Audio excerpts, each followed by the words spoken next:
12월 5일 월요일 슬픔에 관한 용어집. 영어에는 자식을 잃은 부모를 지칭하는 단어가 없습니다. 남편을 잃은 아내는 미망인, 아내를 잃은 남편은 호라비, 부모를 모두 잃은 아이는 고아라고 부를 수 있습니다. 그러나 아이를 잃은 부모는 따로 부르는 말이 없다는 것입니다. 유산, 영화의 갑작스런 죽음, 자살, 질병, 사고, 죽음은 아이를 이 세상에서 빼앗아 가면서 남아있는 부모들에게서 자신을 지칭할 용어마저 빼앗아 갑니다. 그러나 하나님은 독생자 예수님이 십자가 위에서 돌아가시며 아버지 내 영혼을 아버지 손에 부탁하나이다 라고 하나님을 부르신 것과 같은 통렬한 슬픔을 잘 이해하십니다. 하나님은 예수님이 이 세상에 태어나시기 전에도 아버지이셨고 마지막 숨을 내쉴 때에도 아버지이셨으며 그분의 아들이 굳어진 몸으로 무덤에 누일 때에도 여전히 아버지이셨습니다. 오늘도 살아계시는 하나님은 모든 부모에게 아이가 다시 살아날 수 있다는 희망을 주시는 부활하신 예수님의 아버지이십니다. 이 세상을 위해 그리고 당신과 나를 위해 그분의 아들을 희생시킨 하나님 아버지를 당신은 어떻게 부르십니까? 아버지입니다. 여전히 아버지이십니다.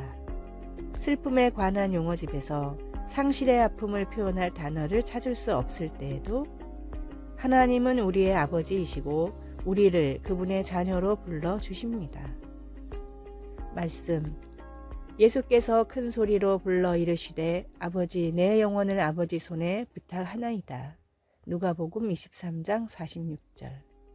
찬송 424장 아버지여 나의 마음을. 기도, 사랑하는 하나님 아버지, 저의 아버지가 되어주시고 저를 아버지의 자녀라고 하시니 감사합니다. 예수님의 이름으로 기도드립니다. 아멘.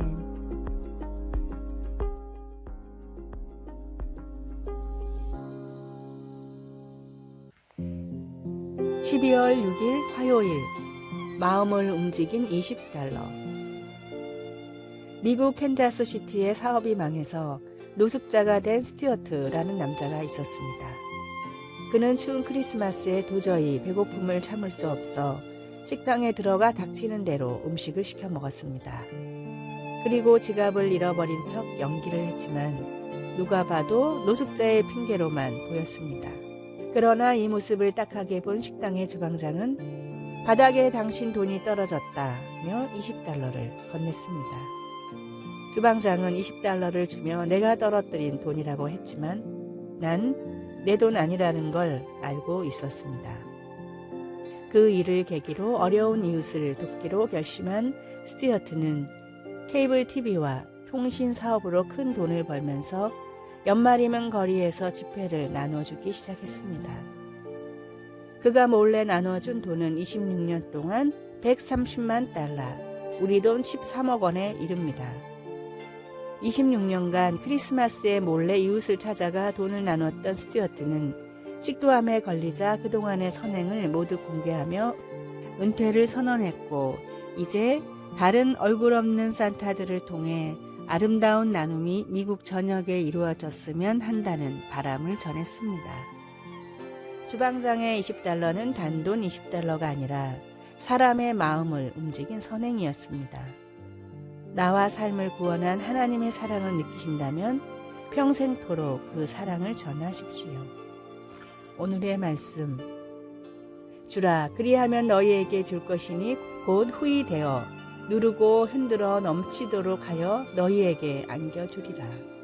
너희가 헤아리는 그 헤아림으로 너희도 헤아림을 도로 받을 것입니다. 누가복음 6장 38절. 오늘의 찬송 405장 주의 친절한 팔에 안기세. 오늘의 만나, 구원받은 감격의 순간을 항상 가슴에 품고 살게 하소서. 하나님의 사랑이 담긴 위로와 선행을 말이 아닌 행동으로 베풉시다.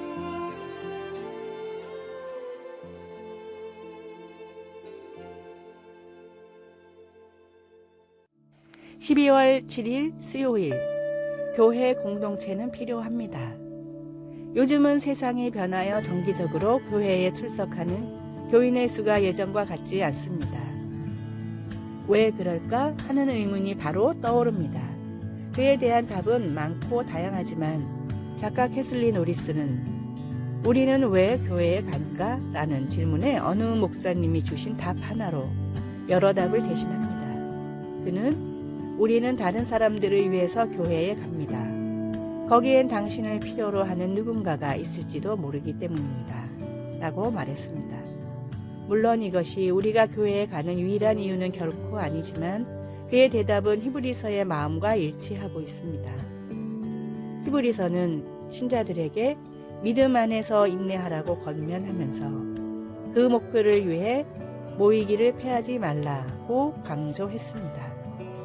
모이지 않으면 서로 격려하는 중요한 일을 하지 못하기 때문입니다. 우리는 서로 돌아보아 사랑과 선행을 격려하기 위해 상호 간의 격려가 필요합니다. 여러분, 누군가 당신을 필요로 할지도 모르기 때문에 함께 모이기를 계속 하십시오. 어쩌면 반대로 당신에게 그들이 필요할지도 모릅니다. 말씀, 모이기를 패하는 어떤 사람들의 습관과 같이 하지 말고 오직 권하여 그날이 가까움을 볼수록 더욱 그리하자. 히브리서 10장 25절. 찬송 221장 주 믿는 형제들. 기도, 다른 사람들과 함께 예배하고 하나님의 이름을 찬양할 때 아버지의 이름으로 사람들을 격려할 수 있도록 도와주소서. 예수님의 이름으로 기도드립니다. 아멘.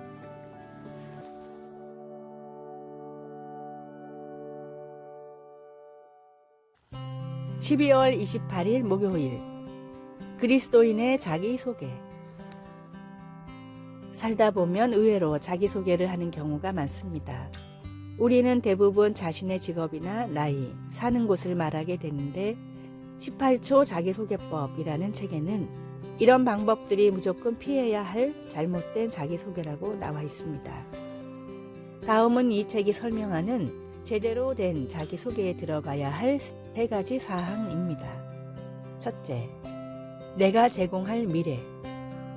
나에게 상대방이 기대할 수 있는 것이 무엇인지 들어가야 합니다.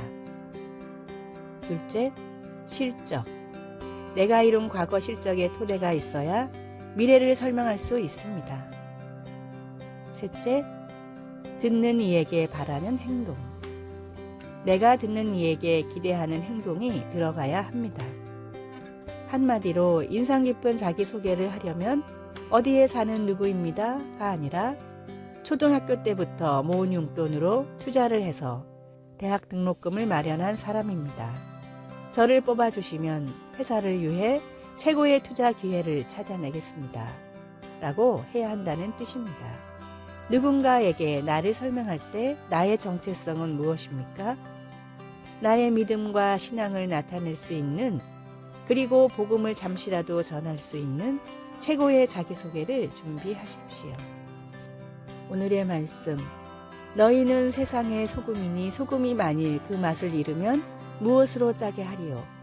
후에는 아무 쓸데없어 다만 밖에 버려져 사람에게 밟힐 뿐입니다. 마태복음 5장 13절. 오늘의 찬송 620장 여기에 모인 우리. 오늘의 만나, 하나님의 자녀라는 정체성을 잊지 않고 또 세상에 알리게 하소서. 인상 깊은 자기소개를 써봅시다.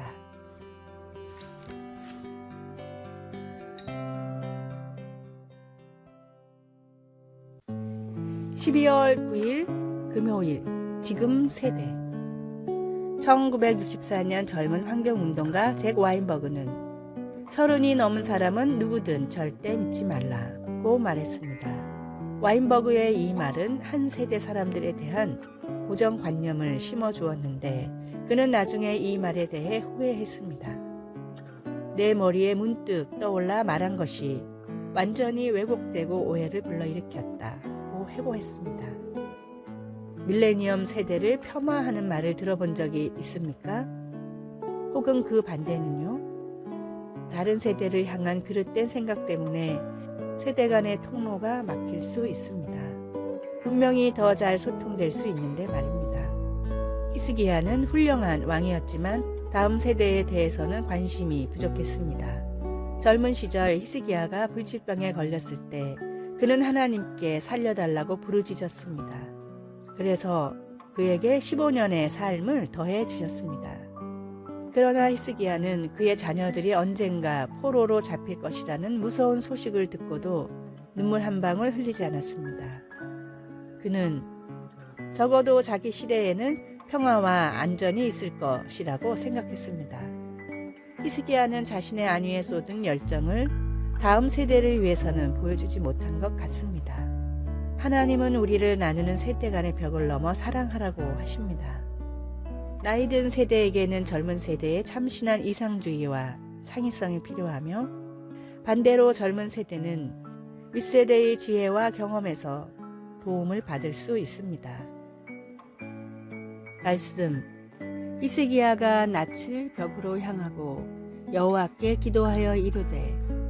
열왕기하 20장 2절. 찬송. 225장 실로암 샘물가의 핀. 기도.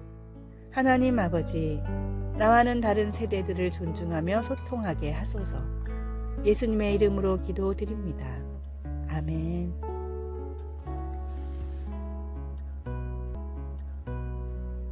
아래의 빨간색 글자 구독을 누르시어 더 많은 전도의 열매를 맺으시기를 기도합니다.